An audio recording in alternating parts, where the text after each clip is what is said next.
जय हिंद दोस्तों। तो आज हम देखेंगे मौर्य काल। और हमने पीछे नंदवंश सुवंश तक देख लिया था। और आज देखेंगे मौर्य वंश, जो कि ये काफ़ी इंपॉर्टेंट है। इसमें 3-4 पॉइंट है जो कि इंपॉर्टेंट है, बाकी सब मुख्य मुँह में आया है। तो 3-4 टॉपिक मैं बता देता हूँ कौन कौन सी इंपॉर्टेंट है, उसी को आप याद करिएगा खास करके। बाकी यार इसकी जो थ्योरी होती है वो आप कहीं से चैट जीपीटी या गूगल पर सर्च करके थ्योरी एक बार पढ़ लेना, क्योंकि कहानी जैसे अगर आपको पता रहेगा तो याद करने में अच्छी रहेगी। बाकी मैं यहाँ पॉइंट आपको बता दूंगा मेन मेन किस कौन सा पॉइंट है। तो चलिए बिना देरी किए देखते हैं मौर्य वंश। हाँ, जिसकी स्थापना हुई थी 322 ईसा पूर्व में। और ये कैसे हुई थी, जो मैं पिछले वीडियो में बताया था कि ये इनके जो प्रधानमंत्री कौटिल्य या चाणक्य थे, इन्होंने चंद्रगुप्त के साथ मिलकर धनानंद का अंत किया था।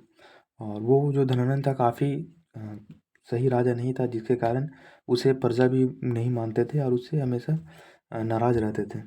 तो जिसके कारण और कौटिल्य जी जो थे, जो चाणक्य जिनको भी कहा जाता है, और इनकी बुक है अर्थशास्त्र। तो इनके धनानंद अपमान कर देता है किसी रीज़न। तो उसी के कारण ये शपथ लेते हैं कि हाँ, तुम्हारा हम वंश को विनाश करके ही दम लेंगे। और उन्होंने चाणक्य को बचपन से ट्रेनिंग दी, और इन्हें बड़ा करके जब ये पूरा ट्रेन हो गए, तब आगे जाके धनानंद की अंत करते हैं और मौर्य वंश की स्टार्ट करते हैं। तो ये अपने साम्राज्य शुरू में कैसे बनाते हैं तो वो आगे मैं बताऊंगा अभी। तो देखते हैं शुरू से। मौर्य वंश, इसकी स्थापना 322 ईसा पूर्व में। संस्थापक कौन के? चंद्रगुप्त मौर्य। राजधानी कहाँ थी? पाटलिपुत्र। तो मैं सिर्फ मोस्ट इंपॉर्टेंट ही लिखता हूँ और देता हूँ और बताता भी हूँ। और ये इनके जो प्रधानमंत्री थे कौटिल्य, इनको चाणक्य भी कहा जाता था। और कौटिल्य की पुस्तक अर्थशास्त्र, जो कि मौर्य वंश की राजनीति के बारे में पता चलती है अर्थशास्त्र से, जो कि काफ़ी प्रचलित पुस्तक थी। और ये जो अर्थशास्त्र है, यही सब अर्थशास्त्र फिर मेगास्थनीज जो राजदूत थे का आगे दे दिया। इनके दरबार में आने वाले मेगास्थनीज ये काफ़ी इंपॉर्टेंट यात्री थे, जो सेल्यूकस निकेटर ने इनको भेजा था राजदूत बन के। और इनकी बुक है इंडिका। तो इंडिका में अर्थशास्त्र, यही सब बुक से मौर्य वंश की पता चलती है। और जो अशोक धर्म लिखाता है, शिलालेख लिखाता है, उससे पता चलता है कि हाँ, मौर्य काल कैसा था, इसकी प्रशासनिक कैसी थी।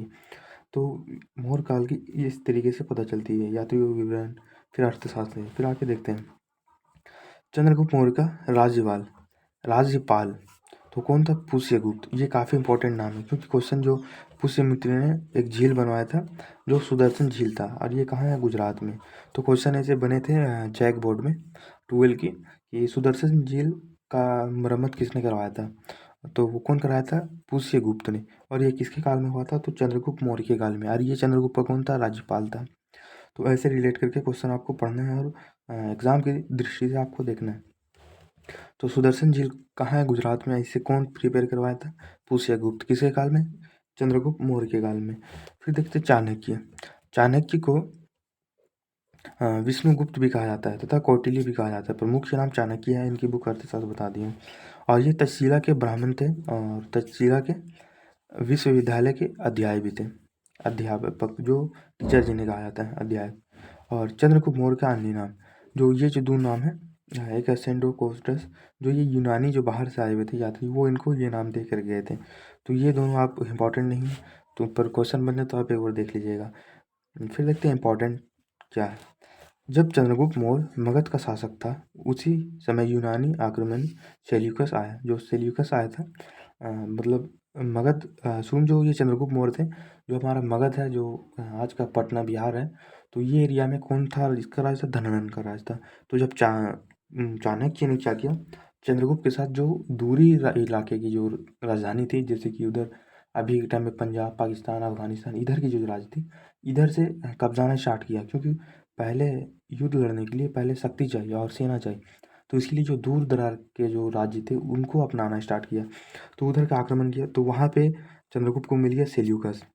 जो सेल्यूकस निकेटर जो 305 ईसा पूर्व में आक्रमण कर दिया था, किंतु चंद्रगुप्त मौर्य ने पराजित कर दिया था। लेकिन ये पराजित नहीं हुआ था, इनके बीच डील हो चुकी थी। बाकी समझ लो हार ही गया था, पर इनके पीछे डील हुई थी। और जो निकेटर की बेटी थी कैंडलिया, उनसे चंद्रगुप्त मौर्य की विवाह हो जाती है। और दहेज में हेरात, कंधार, अब्बाल, बलूचिस्तान और काबुल, जो ऊपर की पाकिस्तान, बलूचिस्तान, लद्दाख, ये सब जो एरिया है, वो चंद्रगुप्त दान में ले लेता है, यानी तिलक में। तो जिससे काफ़ी मजबूत हो जाता है चंद्रगुप्त मौर्य और इसकी सेना भी आगे बढ़ जाती है। तो मेन जो इसकी विस्तार होती है वो यहीं पे होती है, जो निकेटर जो इनको दान देता है। और चंद्रगुप्त मौर्य भी इसके बदले सेल्यूकस निकेटर को 500 हाथी देते हैं उपहार में।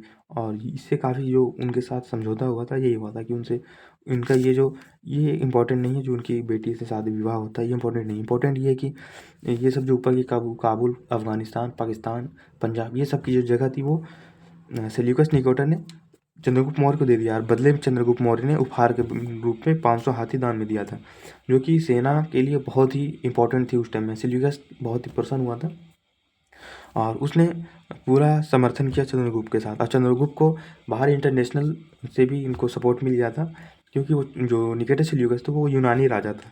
और यहाँ से मगध में जो ये बृहद्रथ था, इससे लड़ने के लिए इसे बाहर की शक्ति चाहिए थी। तो उपहार में से 500 हाथी दे देता है किसको, सेल्यूकस निकेटर को। कौन, चंद्रगुप्त मौर्य। फिर चंद्रगुप्त मौर्य की मृत्यु होती है। इनकी मृत्यु कहाँ होती है, जैन धर्म में अपना लेते हैं लास्ट में। भद्रबाहु जो दिगंबर है, श्वेतांबर, जो दो महासंप्रदाय बढ़ती है जैन धर्म में। तो ये भद्रबाहु किसके मानने वाले थे, कमेंट करके आप बताइएगा। जो दो इंसान थे, भद्रबाहु एक स्थूलबाहु, जिन्होंने बौद्ध धर्म को दो भागों में बांट दिया था, श्वेतांबर, दिगंबर। तो ये भद्रबाहु किसको मानने वाला था, श्वेतांबर की दिगंबर, ये आप कमेंट करके जरूर बता देना। और भद्रबाहु के साथ चंद्रगुप्त मौर्य कर्नाटक के स्थित में जाके वहाँ श्रवण बेलगोला में चले गए और वहाँ इनकी प्राण मतलब त्याग दिया। वहाँ पे इन्होंने उपवास जिसे कहते हैं, जो भूखा प्यासा रहकर, उस तरीके से इन्होंने अपना प्राण निछावर कर दिया था। और फिर इनका बेटा जो होता है बिंदुसार। ये बस चंद्रगुप्त मौर्य साम्राज्य में तीन ही राजा इंपॉर्टेंट है, एक चंद्रगुप्त मौर्य, बिंदुसार, एक मौर्य अशोक। बाकी तीन के अलावा इंपॉर्टेंट नहीं है। और एक लास्ट बृहद्रथ जो है वो बस लास्ट राजा के लिए आप याद कर लेना। अब बिंदुसार कब से कब चला, 298 से 269 BC तक चला, यानी ईसा पूर्व तक। और यह चंद्रगुप्त मौर्य का उत्तराधिकारी था। इसके राज का संरचना चाणक्य ने किया था, यानी उस टाइम चाणक्य थे और इनकी भी देख रेख चाणक्य करते थे। पिता का नाम चंद्रगुप्त मौर्य, माता का नाम दरहद्रा। बिंदुसार की पत्नी का नाम चरमित्रा एवं सुभद्रा। फिर देखते हैं आगे, बिंदुसार के पुत्र का नाम। तो इसमें मुख्य अशोक है जो दूसरा बेटा था, बाकी इसके दो बेटे और हैं, सुबसेन और तिब्बता। तो ये सब उतना इंपॉर्टेंट नहीं, सिर्फ अशोक जो मेन है, इसे आप याद रखें कि अशोक दूसरा बेटा था, यानी मंझला। फिर देखते हैं बिंदुसार के दरबार में आने वाले यात्री। तो ये सब के जो दरबार में यात्री आते ये कुछ खास इंपॉर्टेंट नहीं रखता। बस मौर्य काल में जो इम्पोर्टेंट है मेगास्थनीज, जिसकी एक बुक है इंडिका, बस वो आप यात्री के नज़रिए में याद रख लीजिएगा। और कोई ये सब जो सीरिया से आए, नरेश, एंटी, ये सब जो है राजदूत, डायमोकस था, ये सब इंपॉर्टेंट नहीं है, बस आप देख लीजिएगा। मैं नोट्स यहाँ सामने दे दे रहा हूँ। बाकी यात्रियों के याद करना तो मेगास्थनीज था, उसकी बुक इंडिका, जो चंद्रगुप्त मौर्य के काल में आई थी, बस इसके अलावा याद नहीं रखिएगा। बाकी आप याद करना चाहें तो कर ले, बाकी बहुत सी ऐसी चीज़ जो याद करना पड़ेगा, जो आप कंफ्यूज हो जाएंगे। फिर देखते हैं बिंदुसार के अन्य नाम। तो बिंदुसार के अन्य नाम क्या थी, मित्र, धात या शत्रु विनाश, यानी मित्रों के लिए मित्र और शत्रुओं का विनाश करने वाला, यानी शत्रुओं को विनाश कर देता था। अब बिंदुसार अजीवक संप्रदाय को मानता था। अजीवक संप्रदाय जो आगे मैं आपको बताऊंगा, अजीवक संप्रदाय क्या होता है, तो वो किसको मानने वाला था, अजीवक संप्रदाय को। फिर देखते हैं, इसने अपने शासनकाल में कोई नया राज्य नहीं जीता, यानी जो बिंदुसार था वो कोई राज्य नहीं जीता था। और तक्षशिला विद्रोह में 2 बार विद्रोह हुआ। इस विद्रोह में सुसीमा असफल हुआ और बिंदुसार के दरबार में मिस्रित के राजा कोल्डीश्वर अपने राजदूत के साथ आते हैं। और ये सब आप देख लीजिएगा। और बाकी ये जो तक्षशिला का विद्रोह था उसे फिर दबाने के लिए अशोक को, सम्राट अशोक जो, उसको भेजा जाता है।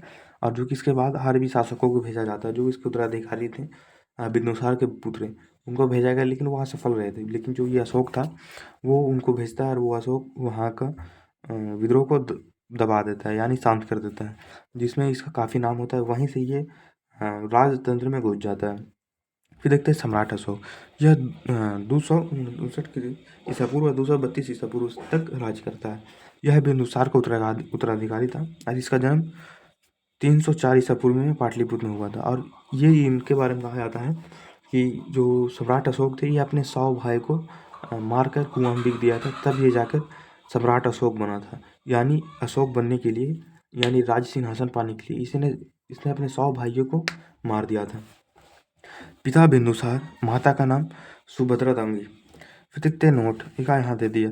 बौद्ध ग्रंथ के अनुसार अशोक ने अपने 99 भाइयों को की हत्या करके कुएं में फेंक दिया था, और कुआं आज भी पटना के आगम कुआं स्थल पर है। यानी वो कुआं जिसमें 99 भाइयों को काट कर बिक दिया था, वो कुआं अभी भी पटना, जो बिहार की राजधानी है, वहाँ पे अभी भी स्थित है। तो आप चाहे तो गूगल पर सर्च करके इसको कुआं देख सकते हैं, आपको मिल जाएगा। फिर 269 ईसा पूर्व में अशोक ने अपने राज्याभिषेक कराया, यानी उस टाइम वो राजा बन गया था।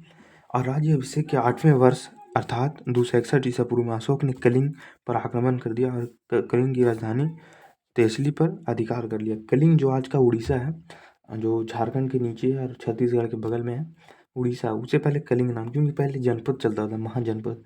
जैसे अभी का बिहार, उसको पहले बोला जाता था मगध, और अभी बिहार हो गया, तो इसी उड़ीसा को कलिंग बोला जाता था। तो कलिंग की जो राजधानी थी तेसली, तो वहाँ पे ये अधिकार कर लेता था। लेकिन इस युद्ध के बाद अशोक का हृदय परिवर्तन हो जाता है, क्योंकि इतना तो आगे मैं बताता हूँ, इतना हत्या कर ही देता है कि इसका हृदय परिवर्तन हो जाता है कि अब कोई मारकाट नहीं होगी। तो फिर देखते हैं आगे कलिंग आक्रमण की जानकारी। तो कलिंग आक्रमण की जानकारी कहाँ मिलती है? खारवेल की हाथी गुफा की अभिलेख में, यानी कलिंग का जो आक्रमण हुआ था वो खारवेल के हथियार हाथी गुफा में मिलती है।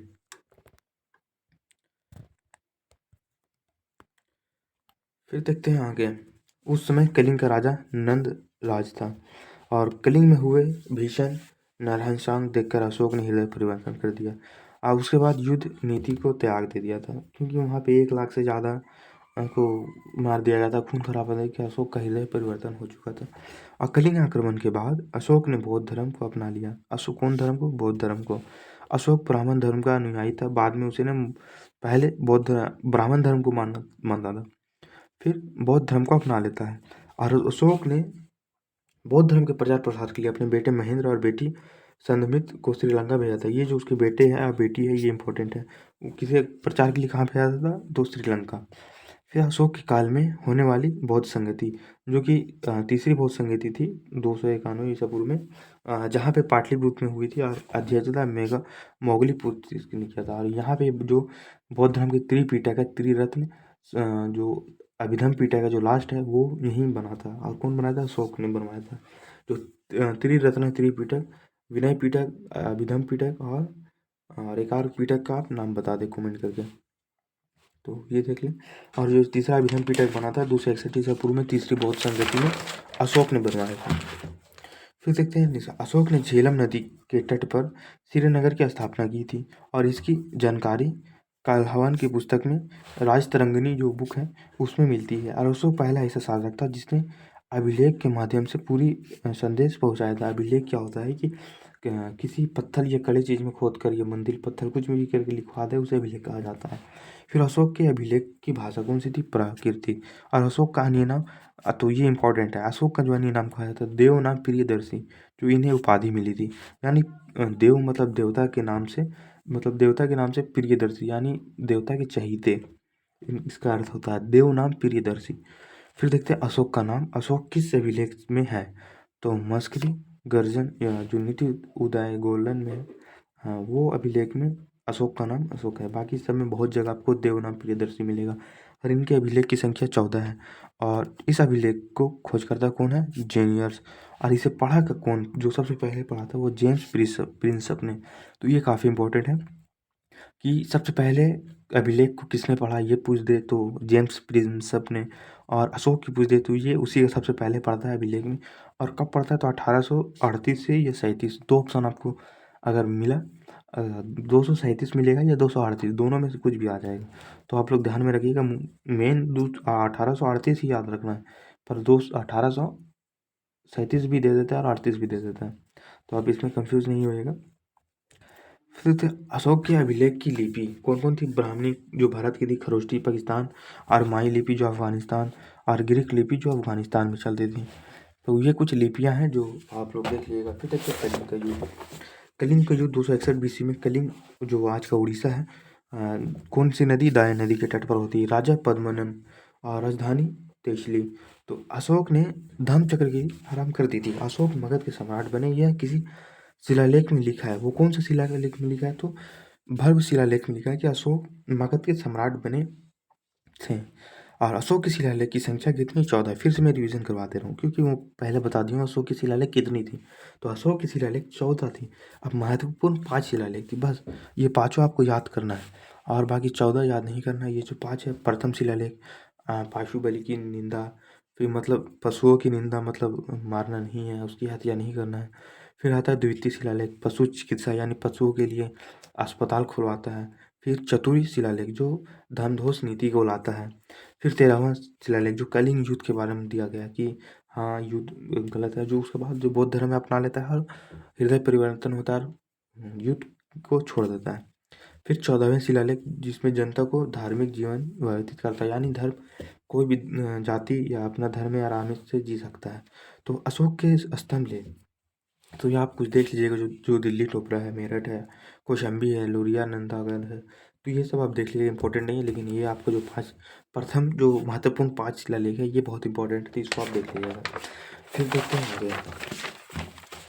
फिर कौशाम्बी कहाँ है? प्रयागराज, जो अकबर से रिलेटेड है। फिर मौर्य साम्राज्य 3 भागों में विभाजित था, नाभिकीय भाग, मुख्य भाग और दूरवर्ती भाग। और यह कैसा समाज था? पितृसत्तात्मक था, यानी यहाँ का जो हेड था पिता था। और हम पीछे चलें, जो हमारा क्या था, सिंधु घाटी की सभ्यता, तो वह मितृसत्तात्मक थी, यानी घर की जो हेड थी वो स्त्री हुआ करती थी और यहाँ पे घर की हेड पिता होता था, यानी पुरुष। अब भाषा कौन कौन सी थी? तो संस्कृत, पाली और प्राकृत। लेकिन अशोक ने राजकीय भाषा घोषित किया पाली भाषा को। मुद्रा पान कहलाती थी। आधिकारिक वर्णन जो सती अध्यक्ष है, फिर महत्वता समीनीय था, और ये सब जो आप देख लीजिएगा, जो इम्पोर्टेंट उतना नहीं है। तो आगे है नोट, सीधा वह राजकीय भूमि जहाँ से आय प्राप्त होता है, यानी जो सीधा कहलाता है, जहाँ से राजकीय जो जमीन का जो कर जिसे टैक्स कहा जाता है उसे सीधा कहा जाता है। सिर्फ अध्यक्ष जो तीर्थ कहलाते हैं। और फिर नायक युद्ध क्षेत्र में सेना का जो नेतृत्व करता है उसे नायक। फिर अशोक के बाद शासक कौन बना? कुणाल।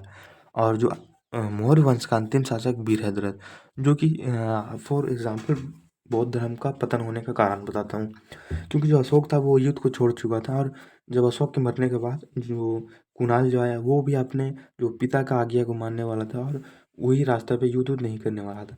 तो धीरे धीरे फिर आते आते और ये उतना योग नहीं बन पाया, जिसके कारण जो दूर दरार की जो इनकी राजधानी थी, राज थे, जैसे पाकिस्तान, काबुल, फिर ऊपर आसाम, बिहार, ये सब जो ऊँची दूर दराज की है, तो उधर की धीरे धीरे जो अगले राजवंश थे वो कब जाते गए, क्योंकि वो जान रहे कि हाँ ये युद्ध करेंगे है नहीं।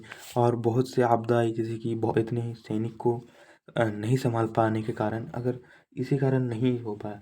नहीं तो अगर ये योग शासक होता तो सारे को लेकर के चलता, सारे जगह सैनिक रखता, लेकिन योग नहीं था, जिसके कारण छल बिछड़ हो गया और ये विनाशी की ओर चला गया। और अंतिम राजा वीरभद्र। बस 4 नाम आपको याद रखना है, चंद्रगुप्त मौर्य प्रथम, द्वितीय बिंदुसार, बिम्बिसार नहीं, बिम्बिसार जो हर्यक वंश का था, लेकिन यहाँ कंफ्यूज होते हैं, बिंदुसार और बिम्बिसार कंफ्यूजन क्रिएट करता है। तो बिम्बिसार था वो हर्यक वंश का स्थापना किया था, जो सबसे पहले राजा था। और बिंदुसार द जो बिंदुसार थे वो मौर्य वंश का राजा था, जो द्वितीय राजा था।